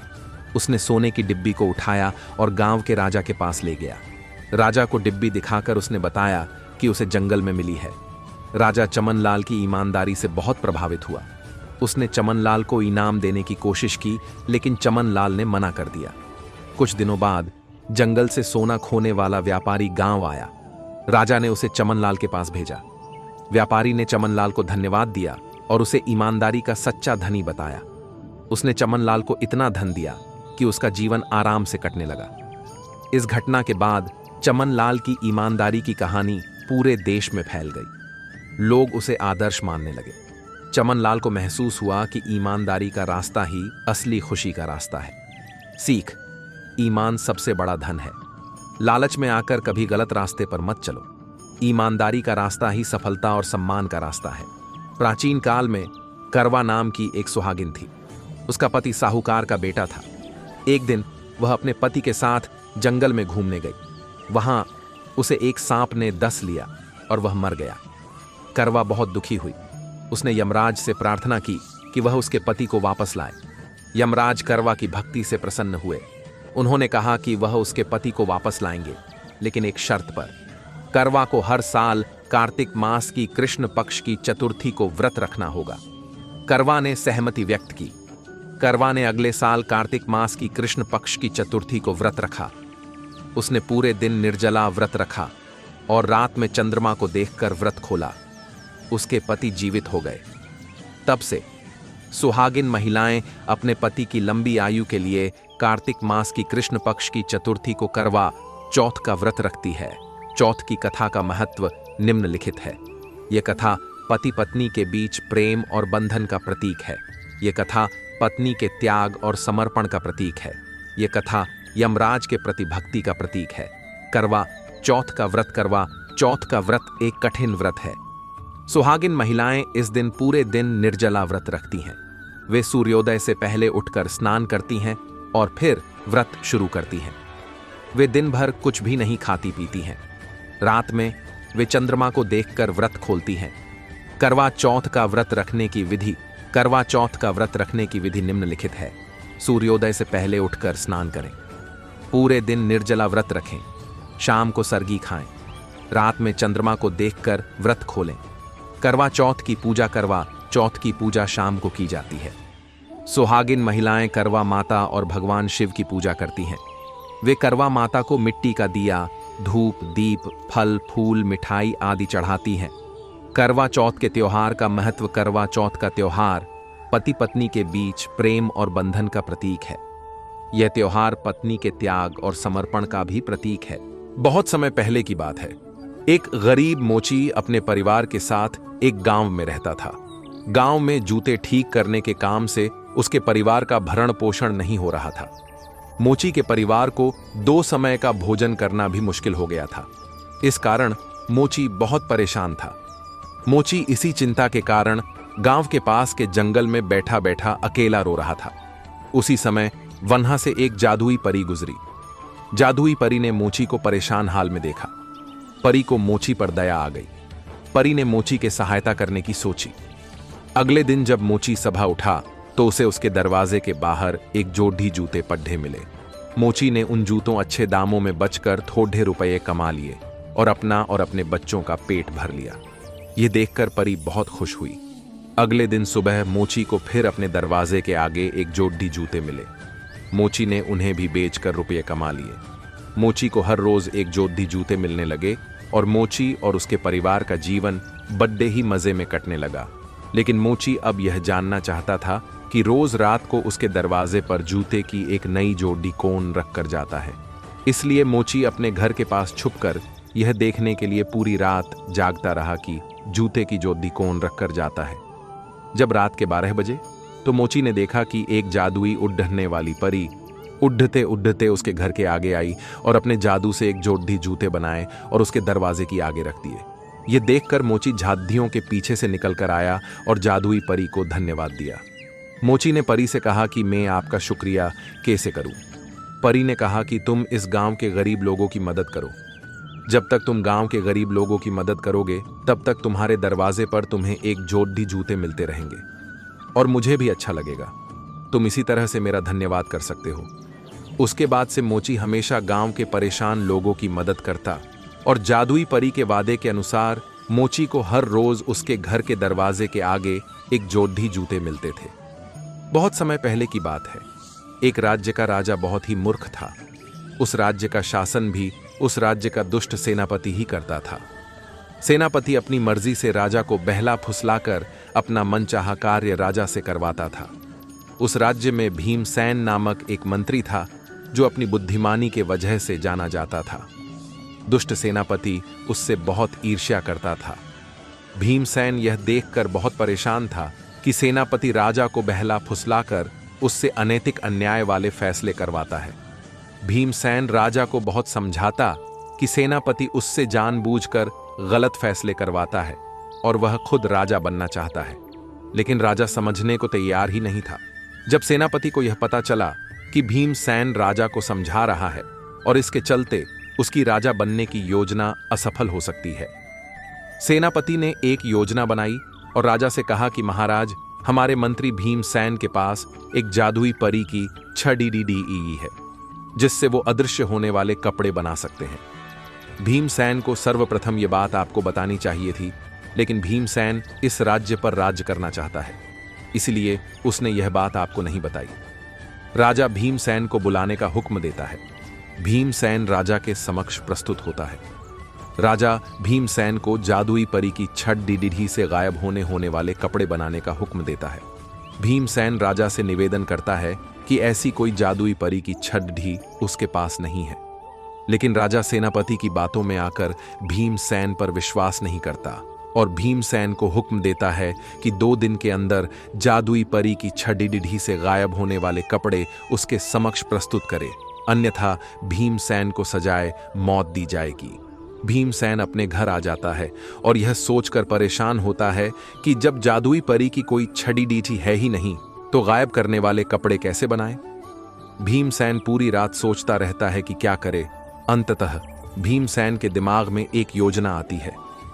दूसरे दिन भीमसेन एक खाली बड्ढा थाल लेकर राजा के दरबार में उपस्थित होता है और उस थाल को मेज पर रख देता है और राजा को कहता है, महाराज, आपकी आज्ञा अनुसार मैंने जादुई परी की 6D से गायब होने वाले कपड़े बना दिए हैं, लेकिन जादुई परी ने कहा है कि राजा को इन कपड़ों को देने से पहले उनके किसी सबसे ज्यादा वफादार व्यक्ति को ये कपड़े पहनने होंगे।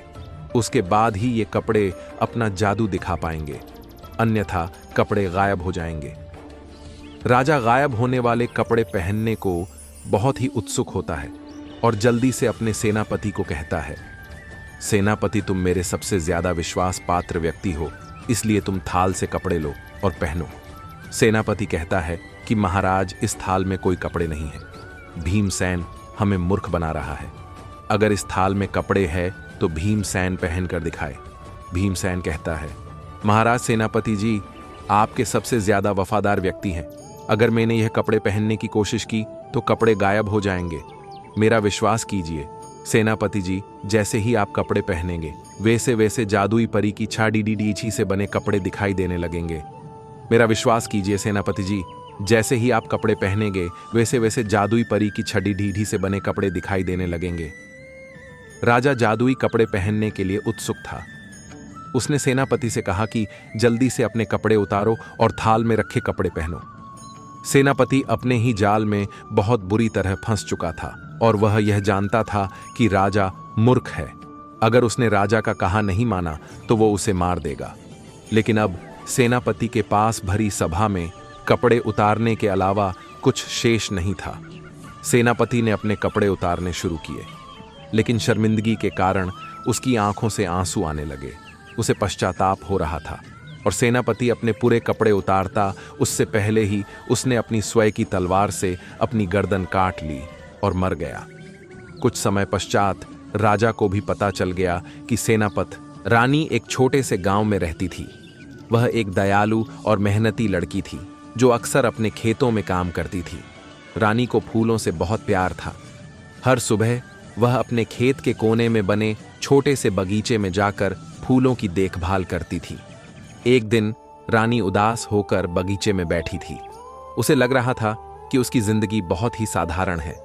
वह बड़े शहरों के बारे में सोच रही थी, जहां ऊंची इमारतें और चमचमाती रोशनी होती है। तभी एक बूढ़ी महिला रानी के पास आई।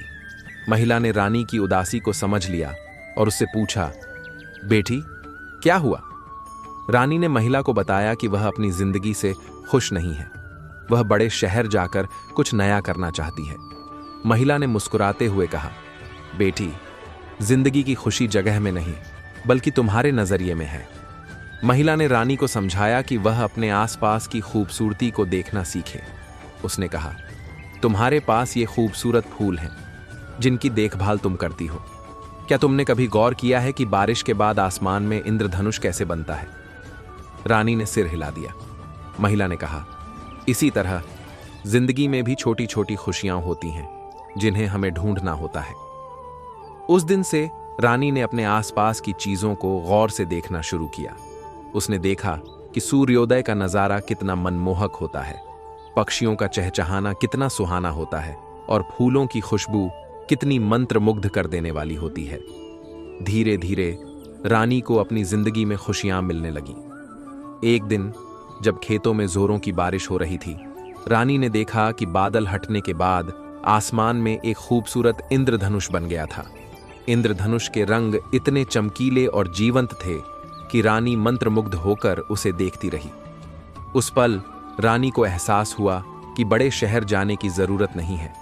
खुशियां तो हर जगह हैं, बस उन्हें देखने का नजरिया चाहिए। रानी ने खुशी से अपने दिल में कहा, मेरे सपने शायद इंद्रधनुषी न हो, लेकिन वो मेरी जिंदगी को उतना ही रंगीन बना देंगे। एक जंगल में रहता था एक छोटा सा खरगोश, जिसका नाम था रिंकू। रिंकू बहुत तेज दौड़ सकता था। उसे इस बात पर बहुत घमंड हो गया। वह अक्सर दूसरे जानवरों को चिढ़ाता और कहता, मैं जंगल का सबसे तेज जानवर हूं, कोई मेरी बराबरी नहीं कर सकता। एक दिन जंगल में दौड़ प्रतियोगिता का आयोजन हुआ। सारे जानवर उत्साहित थे। रिंकू तो सबसे ज्यादा खुश था। उसने सोचा, यह जीत तो मेरी ही झोली में है। प्रतियोगिता शुरू हुई। चीता सबसे आगे था, हिरण उसके पीछे और रिंकू भी तेजी से दौड़ रहा था। मगर थोड़ी दूर चलने के बाद रिंकू थक गया। वह धीमा होने लगा। चीता और हिरण उससे आगे निकल गए। रिंकू हार मानकर बैठ गया और उदास हो गया। उसी समय चींटी का एक झुंड उसके पास से गुजरा। रिंकू ने पूछा, मैं जंगल का सबसे तेज था, फिर भी हार गया, क्यों? चींटी ने मुस्कुराते हुए कहा, तेज दौड़ना ही सब कुछ नहीं होता, मेहनत और धैर्य भी जरूरी है। तू घमंड में इतना अंधा हो गया था कि भूल गया कि लगातार अभ्यास जरूरी है। रिंकू को अपनी गलती का एहसास हुआ। उसने माफी मांगी और समझा। उसने मेहनत करना शुरू किया और नियमित रूप से अभ्यास किया। अगले साल उसने दौड़ प्रतियोगिता जीत ली। सीख, घमंड अच्छा नहीं होता। हमें हमेशा विनम्र रहना चाहिए और मेहनत करते रहना चाहिए। एक बार की बात है, चिंटू नाम का एक छोटा लड़का था। वह बहुत ही शरारती और जिद्दी था। उसे खिलौनों से बहुत प्यार था। उसके पास हर तरह के खिलौने थे, लेकिन उसे उनसे जल्दी ही ऊब हो जाती थी। एक दिन चिंटू को उसकी दादी ने जन्मदिन पर एक खास तोता का खिलौना उपहार में दिया। यह तोता बहुत ही खूबसूरत था और उसकी आवाज असली तोते जैसी लगती थी। चिंटू तो खुशी से झूम उठा। वह पूरे दिन उसी तोते से खेलता रहा। रात को सोते समय भी वह उसे अपने पास ही रखना चाहता था, लेकिन सुबह उठने पर चिंटू को अपना तोता कहीं नहीं मिला। वह पूरे घर में उसे ढूंढने लगा, मगर वह नहीं मिला। चिंटू गुस्से और दुख से रोने लगा। उसने अपनी मां को बताया कि उसका तोता खो गया है। चिंटू की मां ने उसे शांत किया और कहा, चिंटू, रोने से कुछ नहीं होगा, शायद तू कहीं रख कर भूल गया होगा। चल, हम सब मिलकर ढूंढते हैं। चिंटू की मां, पिताजी और दादी सब मिलकर चिंटू के साथ तोते को ढूंढने लगे। उन्होंने पूरे घर को खंगाला, परंतु तोता कहीं नहीं मिला। चिंटू और ज्यादा रोने लगा। अचानक चिंटू की दादी को याद आया कि कल वह चिंटू को पार्क में ले गई थी। हो सकता है वहीं तोता खो गया हो। वे सब जल्दी से पार्क पहुंचे। वहां चिंटू ने रोते हुए बताया कि उसने तोते को यहीं खोया था। उसी समय एक छोटी बच्ची चिंटू के पास आई। उसके हाथ में वही तोता था। वह बच्ची चिंटू को देखकर मुस्कुराई और बोली, यह तोता तुम्हारा है ना? मुझे कल पार्क में यह मिला था। चिंटू तो खुशी से उछल पड़ा। उसने उस बच्ची को धन्यवाद दिया और अपना तोता वापस ले लिया। अब वह बहुत खुश था। इस घटना से चिंटू को एक सीख मिली। उसने जाना कि चीजों को संभाल कर रखना बहुत जरूरी है। साथ ही उसने यह भी सीखा कि दूसरों की मदद से खोई हुई चीजें भी मिल सकती हैं। सीख, चीजों को संभाल कर रखना चाहिए, दूसरों की मदद लेनी चाहिए, खोई हुई चीजें मिल भी सकती हैं। जंगल में एक छोटी प्यारी गिलहरी रहती थी जिसका नाम चिकी था। चिकी बहुत चंचल और समझदार थी, लेकिन उसे एक ही चीज से डर लगता था, ऊंचाई से। वह बड़े पेड़ों पर चढ़ने में घबराती थी, जबकि बाकी सभी गिलहरियां बिना डरे ऊंचाई तक पहुंच जाती थीं। एक दिन जंगल में प्रतियोगिता का आयोजन हुआ। इसमें सभी जानवरों को एक ऊंचे पेड़ पर चढ़कर वहां लगे सबसे मीठे फलों तक पहुंचाना था। जो जानवर सबसे पहले फल लेकर वापस आता, वही विजेता बनता। चिकी ने सोचा, मुझे भी प्रतियोगिता में हिस्सा लेना चाहिए, यह मेरा डर दूर करने का मौका है। लेकिन उसके मन में डर था। प्रतियोगिता शुरू हुई और सभी जानवर पेड़ पर चढ़ने लगे। चिक्की भी धीरे धीरे पेड़ पर चढ़ने लगी, लेकिन थोड़ी ऊंचाई पर पहुंचते ही उसका डर बढ़ने लगा। उसने सोचा कि वह नीचे उतर जाए, लेकिन तभी उसे अपने दोस्तों की हिम्मत बढ़ाने वाली आवाजें सुनाई दीं। तुम कर सकती हो चिकी। अपने दोस्तों की बातें सुनकर चिकी ने खुद को संभाला और आगे बढ़ने का फैसला किया। उसने अपनी आंखें बंद की और धीरे धीरे कदम बढ़ाने लगी। एक एक शाखा पार करते हुए उसने आखिरकार पेड़ की सबसे ऊंची शाखा तक पहुंच ही लिया। वहां उसे सबसे बड़ा और मीठा फल मिला। चिकी ने खुश होकर वह फल तोड़ा और तेजी से नीचे उतरने लगी। जैसे ही वह नीचे पहुंची, सभी जानवरों ने तालियां बजाकर उसका स्वागत किया। चिकी को अपनी हिम्मत पर गर्व महसूस हुआ और उस दिन उसने अपने डर को हमेशा के लिए दूर कर दिया। सभी जानवरों ने उसे विजेता घोषित किया और उस दिन से चिकी जंगल की सबसे बहादुर गिलहरी बन गई। एक बार की बात है, टीम को रात को जंगल के रास्ते से वापस घर आ रहा होता है। तभी रास्ते में उसे खूबसूरत लड़ाकी दिखाई देती है। वह उसे देखकर जाता है और वह तीसरे खूबसूरत लड़ाकी, इतनी सुंदर लड़ाकी तब मैंने अपनी जिंदगी में नहीं थे। चीज जी, आप कौन हैं? इतनी रात गई, जंगल में क्या कर रही है? आपको पता नहीं क्या जंगल में जो डाकू रहते हैं, आपको इस तरह जहां खड्डा नहीं होना चाहिए, मुझे पास के गांव जाना है कि आप मेरी मदद करें।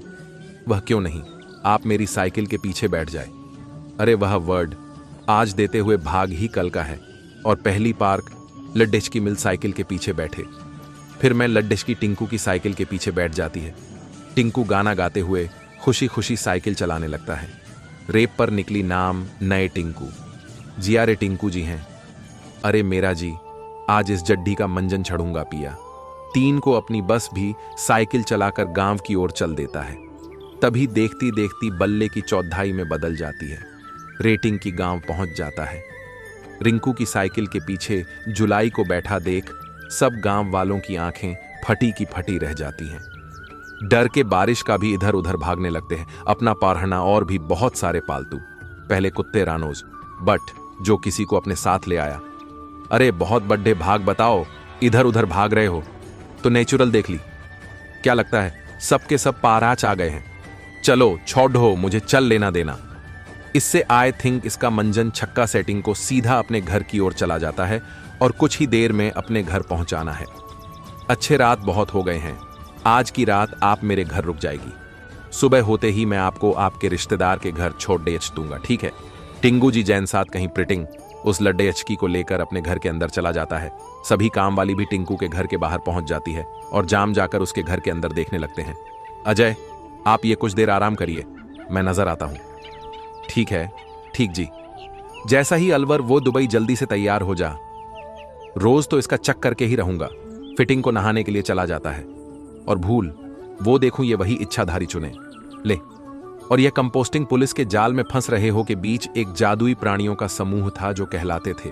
अपनी पकड़ डीडीएचने वाले व्यक्ति को बहुत ही कमाल का सपना आता है जहां की सबसे गहरी छाया पूरी होती है और जब आप उठते हैं तो आपको थोड़ी बातें ही हैं। शहर है कि काम होता है अपनी पकड़ बेचने वालों का। देखो, एक है जो अभी कार्यरत है। दर अधिक हो तो एरियाना कितनी ज्यादा सुंदर है। मेरे ख्याल से मुझ पर ध्यान भी नहीं देखी। तू कितनी सुंदर है चीनी। तुम बहुत प्यारी हो लोग, ये तुम्हारे लिए कितना प्यार न सपना है। वित्त मत करो, तुम्हारे लिए मैं इसे सुरक्षित बचा कर रखूंगा। हम यही तो वह कहते हैं, तो आपके सपने एक बोतल में रखते हैं। वह इसलिए कि वह दुष्ट मैग्नस को दूर रखना चाहते हैं कि कई बार उन सपनों पर हमला न कर दे और उन्हें भयानक दुःस्वप्न में बदल दी। कई साल गुजर गए हैं और अपनी पकड़ डीनने वाली पूरी रात अपना प्रभाव भी खेलते रहते, लोगों की स्थिति बचाते हुए, जब तक कि एक रात में उसने स्वयं को प्रकट नहीं कर दिया। कोई बात नहीं है बच्चे, तुम ठीक हो, यह एक हालत है। चलो आज रात को हम सब हेडक्वार्टर में इकट्ठे होते हैं। तो बाद में उस रात सपनों को पकड़ डीएचने वाले अपनी मांग में मिली, इस पर चर्चा करने के लिए कि मैं गलत की तबाही को रोकने के लिए क्या किया जाए। उन्होंने पूरी रात बेहद की और दिल ली, लेकिन इस कोशिश में केमैन के लिए कोई सही तरह का खोजा जाए। हम एक्ट्रेस को नष्ट करने की जरूरत है, कोई तरीका होना चाहिए। मैनुअल सही कह रहा है, हमें समाधान चाहिए और इसी वक्त हर राजनैतिक घूम रहे होता है। तो हजारों बच्चे तो खेलते हैं। तेज चलती रही, चलती रही, चलती रही, चलती रही, औरों की कोई चिंता ना। अजना में सोनिया को परिष्कृत में सबसे शक्तिशाली चांदनी प्राणियों में से एक है। यदि किसी बुद्धिमत्ता और शक्ति है, ऐसा मन सुबह बनाने की है जिससे मैनुअल को हराया जाए, तो वो ये है, वो सबसे चुनने का मत देती है। अचानक एक बड्डी सी छाया निश्चित को घेर लिया और एक गंभीर तूफान कमरे में चलने लगा। उन्होंने कुल चिल्लाहट चुने और फिर वह काम उसी थी। अधिक 6 साल के बालों की मम्मी पापा दोनों पुलिस हैं। बहनों की मम्मी पापा ड्यूटी पर जा रहे होते। मम्मी पापा बाएं जल्द ही लौट कर आना और मेरे लिए एक एरोप्लेन लेकर आना अमित। ध्रुव शब्द का अर्थ है अटल, वह जो अपने इरादे का पक्का हो और अपनी बात से कभी ना हटे। 8 साल की मीरा बहुत सारी चीजों से डरती थी। वह अंधेरे कमरे में जाने से डरती थी, अकेले सोने से डरती थी, उसे कीड़ों से भी बहुत डर लगता था और परीक्षा के नाम से तो वो थर थर कांपती थी। एक बार उसके मम्मी पापा को किसी जरूरी काम से बाहर जाना पड़ा। मीरा घर पर अकेली थी, उसे बहुत डर लग रहा था। उसने सोचा, काश नचिकेता यहां होता। बस फिर क्या था, नचिकेता जादू से मीरा के सामने आ गया।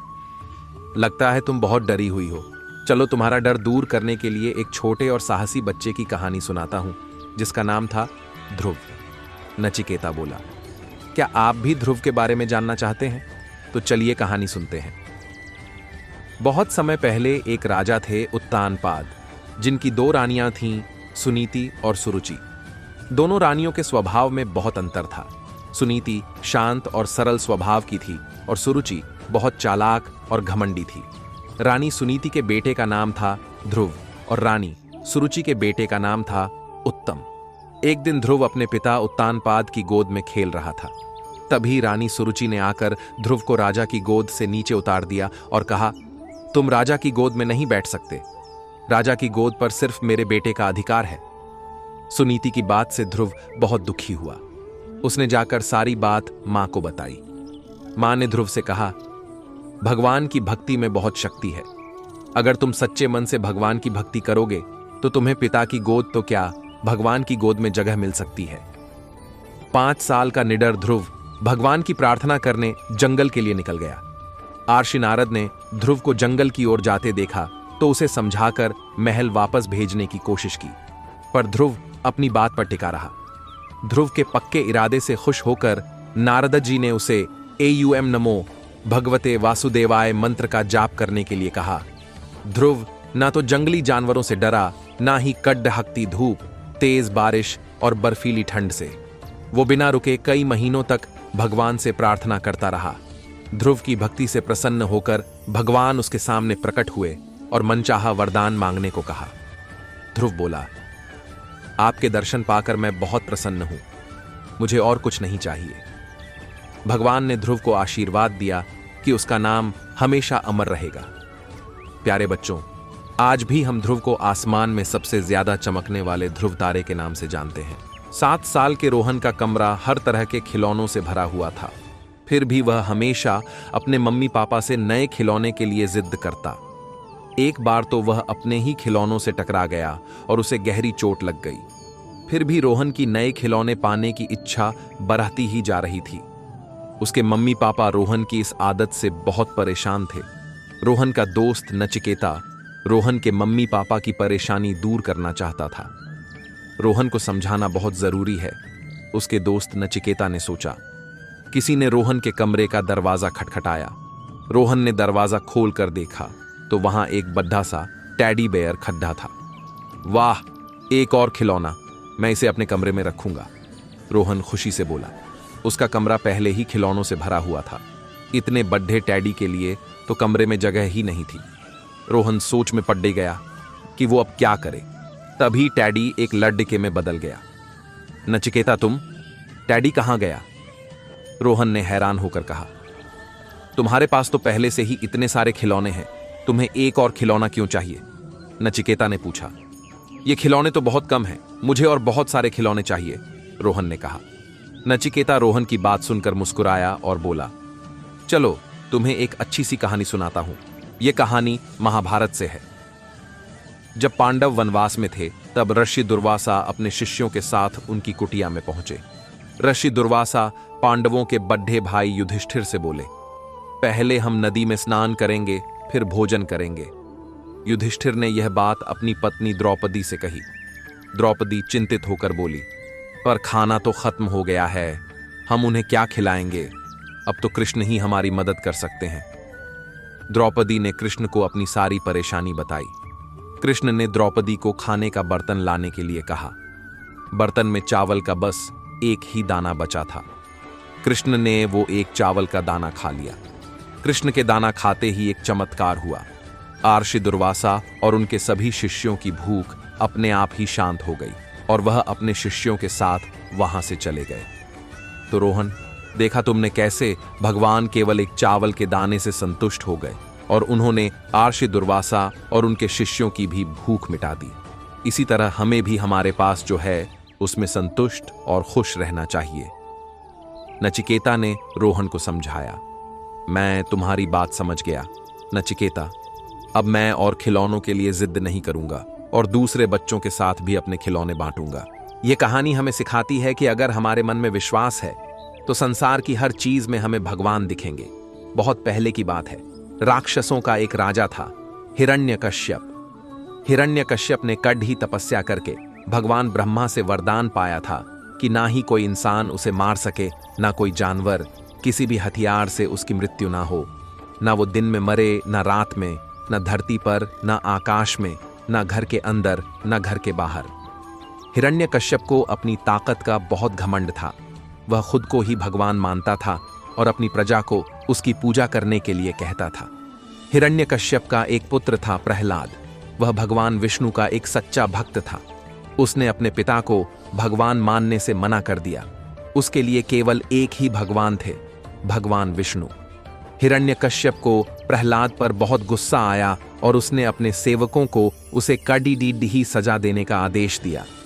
हिरण्यकश्यप ने प्रहलाद को मरवाने के कई प्रयास किए, जैसे प्रहलाद को पहाड़ी से गिरवाया, हाथियों से कुचलवाने की कोशिश की, उसके भोजन में जहर मिलवाया और अपनी बहन होलिका की मदद से उसे जलाकर मारने को कोशिश की। होलिका के पास वरदान था कि आग उसे नहीं जला पाएगी। उसने प्रहलाद को अपनी गोद में बिठाकर आग में प्रवेश किया। वह खुद जल गई, पर प्रहलाद को कोई नुकसान नहीं हुआ। अच्छाई की बुराई पर जीत के इस पर्व को होली की पहली रात होलिका दहन के रूप में मनाया जाता है। लोग आग जलाते हैं और उसके चारों ओर इकट्ठा होते हैं। वे गाने गाकर और नृत्य करके खुशी मनाते हैं। अगले दिन लोग रंग और पानी से खेलते हैं और होली के इस आनंदमय त्योहार को उत्साह से मनाते हैं। माता पिता से अनुरोध है कि बच्चों की भावनाओं का ध्यान रखते हुए उन्हें इस विषय में बताएं। पर प्रहलाद को भगवान विष्णु पर पूरा विश्वास था कि वो उसकी रक्षा जरूर करेंगे, और ऐसा ही हुआ। प्रहलाद को किसी भी सजा से कोई नुकसान नहीं हुआ और भगवान विष्णु के लिए उसकी भक्ति और बढ़ गई। हिरण्यकश्यप ने प्रहलाद को समझाने की एक आखिरी कोशिश की। उसने प्रहलाद को अपने दरबार में बुलाया और उससे कहा, अगर तुम मेरी दी हुई कड़ड़ी सजा से बचना चाहते हो तो बुलाओ अपने भगवान को। कहाँ हैं तुम्हारे भगवान? प्रहलाद ने जवाब दिया, मेरे भगवान तो संसार की हर चीज में हैं। हिरण्यकश्यप ने एक खंभे की तरफ इशारा करके पूछा, क्या तुम्हारे भगवान इस खंभे में भी हैं? हाँ, बिल्कुल है, प्रहलाद ने पूरे विश्वास से कहा। प्रहलाद की बात सुनकर हिरण्यकश्यप ने उस खंभे पर अपनी गदा से जोरदार हमला किया। तभी खंभा टूटा और उसमें से भगवान विष्णु के एक अवतार भगवान नरसिंह प्रकट हुए। उनका चेहरा शेर का था, पर शरीर इंसान का था। वो ना ही पूरी तरह इंसान थे और ना ही पूरी तरह जानवर। वह हिरण्यकश्यप को खींचकर महल की चौखट पर ले गए। अब वो ना तो घर के अंदर था, ना घर के बाहर। भगवान नरसिंह ने उसे अपनी गोद में लिटाया और अपने नाखूनों से उसका वध किया। प्रहलाद की सच्ची भक्ति से भगवान बहुत प्रसन्न थे। उन्होंने उससे मनचाहा वरदान मांगने को कहा। प्रहलाद ने कहा, मुझे यह वरदान दीजिए कि मैं हमेशा आपकी भक्ति करता रहूं और हमेशा सच की राह पर चलूं। भगवान ने उसे यही आशीर्वाद दिया। प्रहलाद बड्ढे होकर राजा बने और उन्होंने भगवान की भक्ति करते हुए अपनी सभी कर्तव्यों का अच्छे से पालन किया। इस कहानी से हमें दो सीख मिलती है। एक, अगर हमारे मन में विश्वास है तो संसार की हर चीज में हमें भगवान दिखेंगे। दो, हमारे सामने चाहे कितनी भी मुश्किल आए, हमें भी प्रहलाद की तरह हमेशा सच और सही का साथ देना चाहिए। स्टोरी वाणी और उसके दोस्त छुट्टियों में अपने अपने माता पिता के साथ कन्याकुमारी घूमने गए थे। एक दोपहर वाणी और उसके दोस्त बीच पर खेल रहे थे। वहां उन्होंने गीली रेत से एक छोटा और सुंदर सा मंदिर बनाया। उस मंदिर को उन्होंने सीपियों से सजाया। मंदिर बहुत अच्छा लग रहा था। तभी वाणी ने कहा, इस मंदिर में कुछ कमी है। क्या कमी है? इतना अच्छा तो है, सोहन ने कहा। मंदिर में भगवान भी तो होने चाहिए, वाणी बोली। तुमने ठीक कहा वाणी, चलो हम दुर्गा माता की मूर्ति बनाकर इसमें रखते हैं। वो सबसे शक्तिशाली हैं। उन्होंने महिषासुर जैसे भयानक राक्षस को मारा था, भूमि ने कहा। नहीं नहीं, हनुमान जी सबसे ताकतवर हैं। वो तो बचपन में सूरज को ही निगल गए थे। हम उन्हीं की मूर्ति बनाएंगे, यश ने जोर देकर कहा। पर कृष्ण जी ने तो अपनी छोटी उंगली पर पूरा गोवर्धन पर्वत ही उठा लिया था। वो ही सबसे ताकतवर हैं, सुलभ बोला।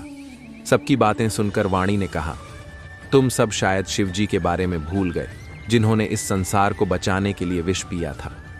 बच्चे तय नहीं कर पा रहे थे कि कौन से भगवान सबसे ज्यादा ताकतवर हैं। तभी उन्होंने एक लड्डेचके को समुद्र की लहरों पर सर्फिंग करते हुए देखा। अरे, यह तो नचिकेता है, सभी बच्चे एक साथ बोले। नचिकेता बच्चों के पास आया और बोला, कैसे हो दोस्तों? अब कौन सा सवाल है तुम्हारे मन में? बच्चों ने पूरी बात नचिकेता को बताई। तुम सब आराम से बैठ जाओ, मैं तुम सबको एक मजेदार कहानी सुनाता हूं। इससे तुम्हें अपने सवाल का जवाब जरूर मिलेगा। एक बार गीत नाम का एक आदमी नाव पर नदी पार कर रहा था। अचानक उसकी नाव डूबने लगी। गीत ने मदद के लिए भगवान को पुकारा। सबसे पहले उसने कृष्ण जी को बुलाया, फिर उसने तुरंत राम जी को पुकारा, फिर उसे हनुमान जी की याद आ गई और आखिर में दुर्गा माता की। नाव डूब गई और साथ में गीत भी। स्वर्ग पहुंचकर गीत ने भगवान से पूछा, मुझे क्यों नहीं बचाया गया? मैंने तो मदद के लिए कई भगवानों को पुकारा था। भगवान बोले, तुम बार बार मुझे अलग अलग नामों से पुकार रहे थे, तो मुझे हर बार अपना रूप बदलना पड़DDH रहा था। पहले पीले वस्त्र में बांसुरी लिए कृष्ण, फिर धनुष तीरधारी राम, फिर वानर रूपी हनुमान। और जैसे ही मैं तुम तक पहुंचने वाला था, तुमने दुर्गा माता का नाम ले लिया। इतने रूप बदलने में मुझे देर हो गई और तुम्हारी नाव डूब गई। इसका मतलब भगवान एक हैं, पर उनके रूप अलग अलग हैं, सभी बच्चे बोले। बच्चों ने भगवान की एक बड्डी ही खास मूर्ति बनाई, जिसके कई हाथ थे। एक हाथ में गदा, दूसरे हाथ में त्रिशूल, तीसरे हाथ में बांसुरी और चौथे हाथ में कमल था। उस मूर्ति के लंबे बाल थे, सिर पर मोरपंख और गले में सांप था। भगवान की इस विशेष मूर्ति को बच्चों ने अपने बनाए हुए मंदिर में रखा और बहुत खुश हुए।